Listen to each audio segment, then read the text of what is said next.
Friends, andyan na yung ating mga manok. Nagano sa atin. Kasi, may dala tayong pagkain. Ayan. Sandali lang. Hindi na makapaghintay. So, meron tayo ditong bahaw. Yan, yung rice natin. Tapos, ito yung kalabasa na niluto ko lang sandali sa oven para sa mga manok. Yan, mas gusto yata nila yung kanin. Pero kakainin nila yan mamaya. Yan.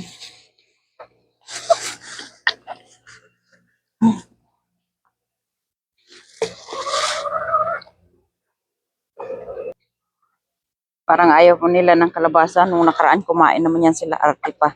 Mas gusto nila yung rice, friends. So, papakita ko lang sa inyo yung ating ice cream bean.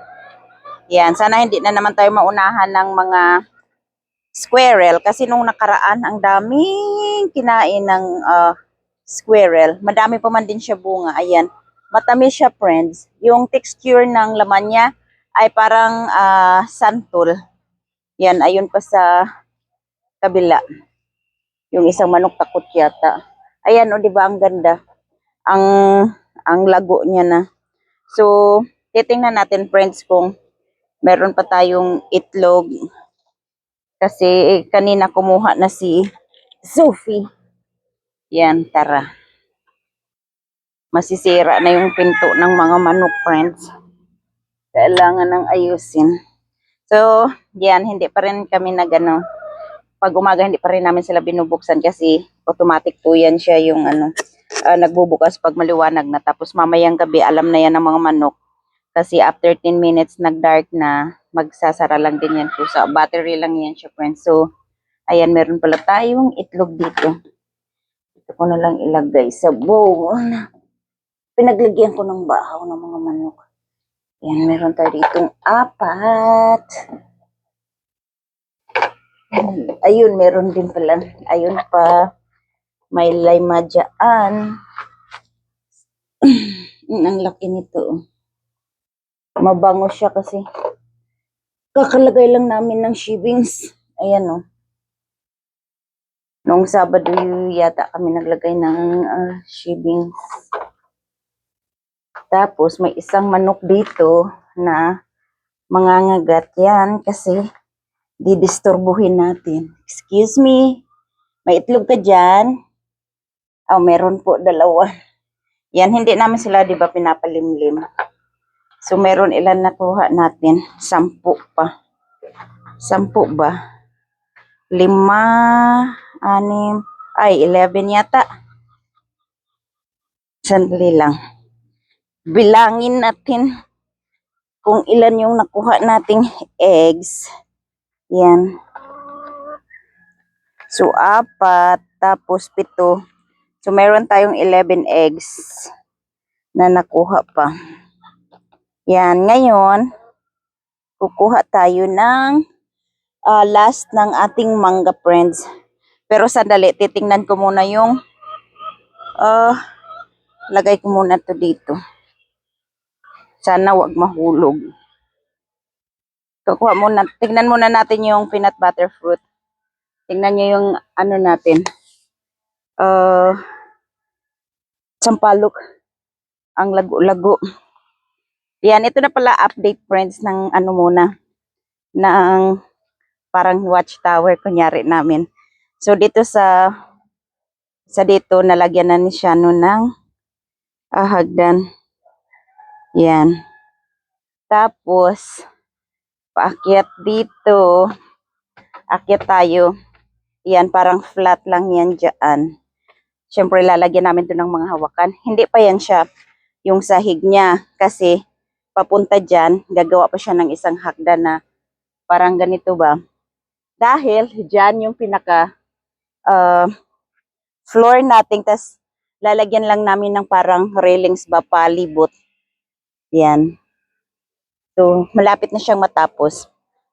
Kaya, medyo makikita na natin yung ating mga uh, fruit trees na medyo matatangkad. O tingnan nyo, ang daming uh, papaya. Pinapakain lang namin yan sa manok, friends, or pag may pumupunta dito ng mga kaibigan namin na gusto ng papaya. So, binibigyan namin. So, anyway, sabi ko, di ba, pupunta tayo doon sa peanut butter fruit. Ang ating chiko, madaming bulaklak. O, ba't parang matutumba ang ating saging? Kasi kaninang lakas ng ulan. Ang laki pa naman din ng ano nito. Hindi pa pwede kunin ang puso kasi ano pa siya. Okay, ayan, tinanggal ko ng puso ng saging na to. So, patulan natin dito, wala pa rin bunga. Ayan, malapit na rin po ulit yan. Yan. Sana wag matumba. So, ito yung meron ng mga hinog ang peanut butter natin, parang overripe na nga yata. Dali lang. Ito siya, ang ating peanut butter fruit. Yan. Madami siya hinog. Wala na naman tayong lalagyan na dala. Ang lasa niya, friends, parang peanut butter talaga siya. Ayun o, ang dami, sandali lang. Ang init-init, friends. Ang dami niya na palang nahulog, na overripe na. Parang hindi na rin na tunto ng mga ng mga bird. Dapat kukunin na namin to siya pag ganito daw. Ihinog na lang yan siya pag ganito na. So, ilalagay mo na lang siya sa counter. Tapos, mahihinog na siya, friends. Oops, ano yan? Ang daming hinog. Kasi wala akong lalagyan. Ay, nalata na.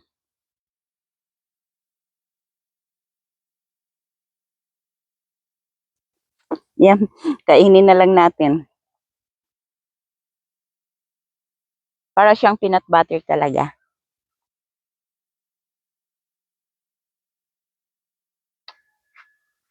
Ayan, no. Kinuha ko yung hindi pa masyadong mga hinog. Para sa counter na lang pahinugin. Ayun yung saging pala natin doon, no. Mas mauuna pa yata yan siya. Kaysa dito sa isa. Yan. Ito, ang laki din ng buwig. So, baka sa mga 2 days tatanggalin ko na rin tong puso.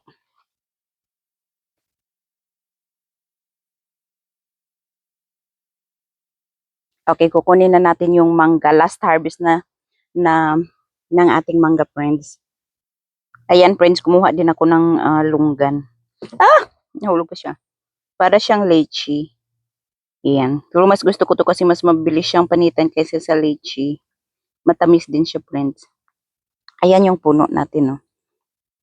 Kunti lang yung bunga. Ayan. So, okay. Time for our last mango. Kasi, ayan, hinog na sila. Kahit, yun, di ba? Ang bilis na lang mapigtas. Ito yung maganda sa mangga natin kasi hindi na natin akyat-akyatin.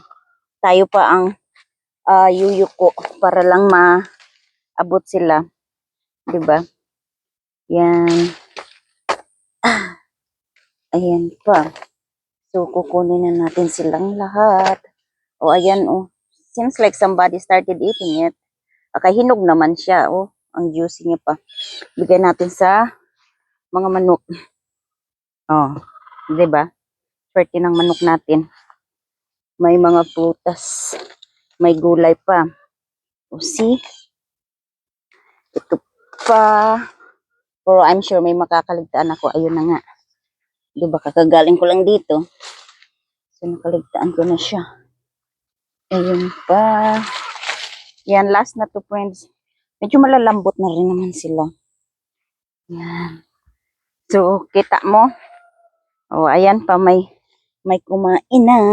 So, bigay natin sa manok. Diba? Juicy.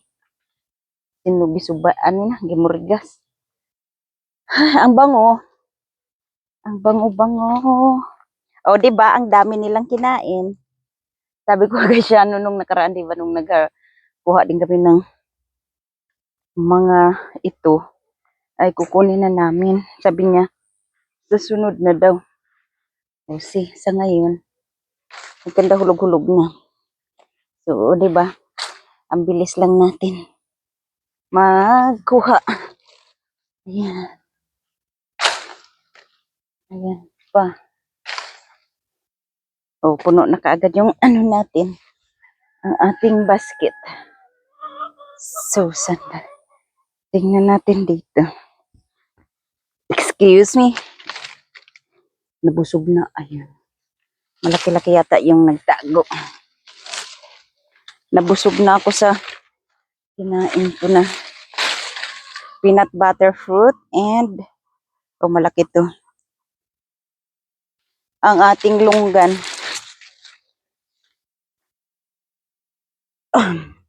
yung maliliit, yung madaming fiber, wala na rin siya.